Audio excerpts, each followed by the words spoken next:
Welcome to Shashtika சமையல். Today Shashtika சமையலில் என்ன பார்க்க போகிறோம்னா, ஒரு சூப்பரான இட்லிக்கு ஏற்ற முருங்கைக்காய் சாம்பார் எப்படி பண்ணுறேன்னு தாங்க பார்க்க போகிறோம். இந்த முருங்கைக்காய் சாம்பாரை சுட சுட இட்லி கூட ஊற்றி சாப்பிடும்போது அவ்வளோ ஒரு டேஸ்ட்டுங்க. வாங்க இந்த ரெசிபி எப்படி பண்ணலான்னு வீடியோக்குள்ளே போய் பார்க்கலாம். இப்போ அதுக்கு நான் 1 கப் அளவு பாசிப்பருப்பு எடுத்து 2 டைம் வாஷ் பண்ணிவிட்டு சேர்த்துருக்கிறேன். பாருங்கள் ஃப்ரெண்ட்ஸ், இது போல் நல்லா கழுவிட்டு சேர்த்துக்கோங்க. இப்போ இது கூடவே நான் 2 கப் அளவு தண்ணி சேர்த்து நல்லா பருப்பை வேக வச்சு எடுத்துக்கலாம்.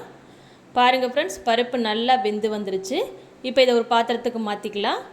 இப்போ அதே கடாயில் கொஞ்சமாக ஆயில் விட்டுக்கலாம். இது கூடவே 1 டேபிள் ஸ்பூன் நெய் சேர்த்துக்கலாம். இது கூட கொஞ்சமாக சோம்பு, கடுகு, உளுந்தம்பருப்பு, சீரகம் சேர்த்து நல்லா பொரிய விடலாம். பாருங்கள் ஃப்ரெண்ட்ஸ், சோம்பு, சீரகம், கடுகு பொரிஞ்சதும் இது கூட நம்ம நறுக்கி எடுத்து வச்சுருக்கிற சின்ன வெங்காயம் சேர்த்து நல்லா வதக்கி விட்டுக்கலாம். இது கூடவே 5 பச்சை மிளகா, 1 கொத்து கருவேப்பிலை சேர்த்து நல்லா வதக்கி விட்டுக்கலாம். பாருங்கள் ஃப்ரெண்ட்ஸ், இது போல் நல்லா வதக்கிக்கலாம். வெங்காயம் நல்லா வதங்கினதும் இது கூட நான் ஒரு 5 பல்லு பூண்டு சேர்த்து நல்லா வதக்கி விட்டுக்கலாம். இது கூட பொடியாக நறுக்கி எடுத்து வச்சுருக்கிற 2 தக்காளி சேர்த்து நல்லா வதக்கி விட்டுக்கலாம். பாருங்கள் ஃப்ரெண்ட்ஸ், தக்காளி நல்லா வதங்கி வந்துருச்சு. இப்போ இது கூட நம்ம நறுக்கி எடுத்து வச்சுருக்கிற முருங்கைக்காயை சேர்த்து நல்லா வதக்கி விட்டுக்கலாம்.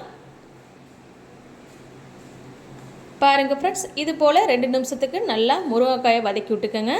பாருங்கள் ஃப்ரெண்ட்ஸ், முருங்கைக்காய் நல்லா வதங்கி வந்ததும் இது கூட நம்ம மஞ்சள் தூள் சேர்த்துக்கலாம்.